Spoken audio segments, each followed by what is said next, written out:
Brace yourself because this isn't your average DUI case. A young woman, 9 months pregnant, behind the wheel with cocaine, marijuana, and alcohol in her system, a fatal crash, a dead body, a community shaken, and yet no charge of intoxication manslaughter. What went wrong? Why is the court only considering probation and a few days in jail? And how do you deliver life while standing trial for taking one? In the next few minutes, we'll take you inside the courtroom where emotions flare, legal lines blur, and a judge challenges everything. This is the tragic story of a life lost on Christmas Eve and the woman who may have caused it. You'll want to watch until the end because the judge's final warning is one every parent should hear. Strike the Mitsubishi, the Chrysler cut in front of him, causing him to swerve to the right and hit an Amazon truck. He states that this defendant was the driver and sole occupant of the Chrysler, and the driver of the Amazon truck confirms the wheel witness's story and stated that he clipped the Chrysler as he was coming to a stop. The complainant was taken to the hospital where she was pronounced deceased. Officers observed an unopened beer can in the driver's seat of the Chrysler. This defendant stated that she was the driver and Let's stop here. The defendant admitted to drinking twisted teas, smoking marijuana, and driving with beer in the car. Blood results showed 0.0 to 5 ethanol below the legal limit. Yes, but there's more. She also had marijuana and cocaine in her system. This isn't just a technical DWI. It's a cocktail of substances behind the wheel. Combine that with a fatal collision. And it's no surprise the judge is struggling with the prosecution's leniency. But what do you think? Should impairment be judged by numbers alone or behavior and circumstance too? She scored 6 out of 6 on the HGN. She did not have vertical gaze nystagmus, and officers observed a lack of convergence. They were not able to do the walk and turn and one leg stand due to her injuries of a broken arm and sternum. There was a blood warrant and residual search warrant that were done, and her blood, Your Honor, came back at a 0.025 for ethanol, and she had, yes, 0.25, yes, sir. And then she had marijuana and cocaine in her system. And what's the offer that you have worked out? We worked out an 18-month probation offer with 7 days as a condition, Your Honor. That's not the fact that there's a dead body in this case. Why is it not an intense? An 18-month probation for a crash that killed someone. That's the offer. But the judge isn't having it, and rightly so. He's confronting the prosecution, questioning why this isn't intoxication manslaughter. The DA cites a causation issue, a technicality that muddies the waters. But here's the heart of the conflict: legal technicalities versus moral accountability. If you were the judge, would you accept this plea deal or demand more time behind bars? No, we're going to have to do something else, but I would be remiss a week in jail where we have a dead body. Yes, sir. And to me, just because you're 9 months pregnant doesn't factor anywhere in my mind, Ms. Sanchez. Ma'am, look at me. While you're about to give life. This is the most gut-wrenching moment so far. The judge looks straight at Ms. Sanchez pregnant. Silent Hand says, while you're about to give life, you took someone else's. That's powerful. And it hits deeper because it reflects the ripple effect of one choice. Not just for the victim, but for the unborn child, the families, and the community. In a single sentence, the judge captured the moral weight of the courtroom. How do you think this moment will shape her future? That we lead the nation in fatalities. And I don't know why they can't prove causation to charge you with intoxication manslaughter. But to me, a week is insufficient. It's not enough. Okay. Yes, sir. So We'll go back to the drawing board and get go a back, reset, Judge. but Yes, sir. I'm ready to set this case for trial now. So unless we can work something out today, I'm saying it gets set today. Yes, sir. Okay. All right, thank you, Judge. Your Honor, I understand that a fatality did occur, but the reason why they weren't able to charge my client with intox manslaughter is because this accident was unavoidable. If you're Unavoidable? Yes, sir. At the time of this accident, it was unavoidable. What ended up happening is that the deceased party spun out in front of her, and she was just going straight. The only thing that she did wrong at the day and time was drive a vehicle. With cocaine, alcohol in her system, beer in the car at a 0.20. Let me ask you something. Have you ever done breath test? Have you ever blown into a breath test machine? Have you ever done those wet labs? You ever done that? Your Honor, okay. I'm serious, really. Okay. Have you ever done it? I'll go one further, Your Honor. Before being a defense attorney, I was a lieutenant with HPD. Okay. So I'm above and beyond. I spent 3 years doing accident division. So not only did I investigated these. So my knowledge is probably more superior than anybody in the room. I spent 3 years picking up dead bodies.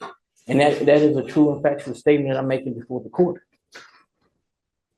So yes, sir, I have. I did, as part of training when I was a defense lawyer, I went to these classes where we took the breath test machines apart, did all kinds of experiments, did these drinking wet labs where you drink and then you blow into the machine. And the one time we did it, we downed a bunch of booze and I blew into the machine and I was lit, right? And I blew a 14 and I was lit, man. And all I did was I blew a 14, right? 0.14. She's at a 0.2. 0.025, Judge. 0.025. 0.02. Yes, sir. Okay. I thought you said 0.2. No, sir, no. It's Let's clear up a common misconception. A defense attorney shared his own test where he blew a 0.14 and felt lit. The defendant here, 0.025. Sounds low, right? But here's the catch: ethanol alone wasn't the only factor. Cocaine and marijuana were also in her system.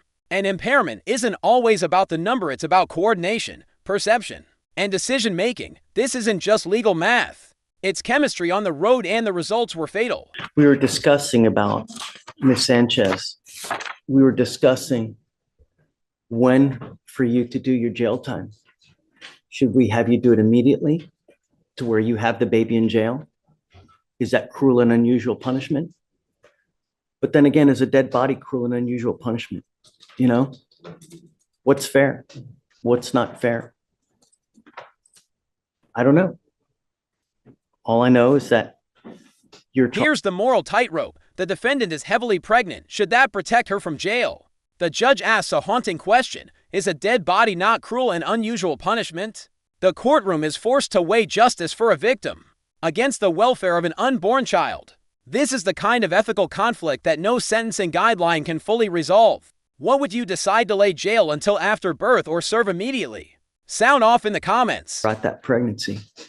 Because if you haven't and you've used anything while you're on probation, you're guaranteeing yourself a life of babysitting of a potential baby that will have developmental, potential psychological, physiological issues that you'll have to babysit for the rest of your life, which is punishment in and of itself. It's not fun.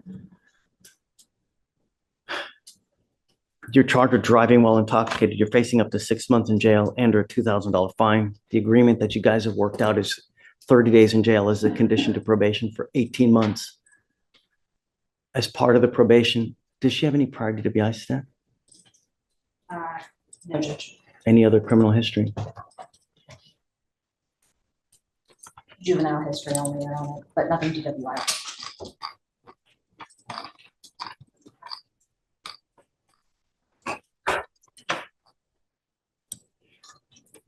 What all were you wanting done on the probation?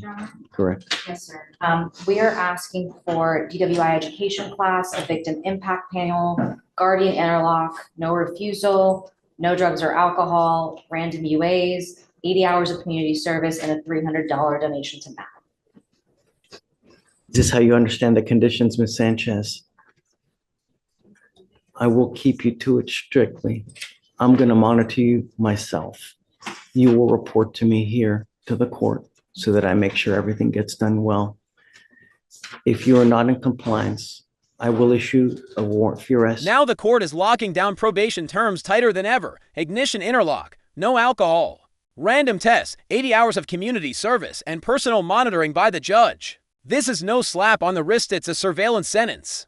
But even the strictest conditions can't undo the loss of life, the hope that this structure stops another tragedy before it starts.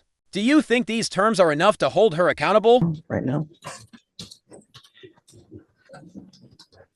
Has she had, Do we know if she's had any violations while she's been on? I don't think so, I right? haven't She hasn't seen any any, Judge, no. Okay. She has a screen device at this time, Your Honor. We have to figure out something about as far as the baby situation with the interlock or with the portable device. I will follow the state's agreement here. But like I said, I'm keeping you close to me. From now on, you'll be facing a minimum of 30 days in jail if you ever pick up another DWI. Do you understand? You give up the right to a trial, right to compel witnesses to testify on your behalf, confront and cross-examine your accusers. If you're not a citizen, if possible immigration consequence, you can be deported, excluded from the country, denied naturalization under federal law. Hey, if you can do the repeat offender, do you get the education class? Did you say victim impact panel? Yes, sir. How many? One. One victim impact panel. You will be required to do a TRAS, which is an evaluation to see what other conditions you may need. You must fulfill those conditions. Guardian interlock, no drugs, alcohol, random UA.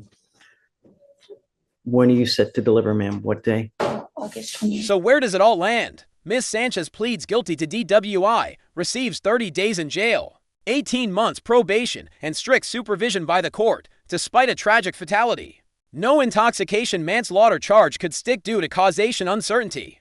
The victim's family must live with the loss. The defendant, with a child on the way, now lives under judicial watch, and the public? We're left grappling with justice that sometimes feels incomplete.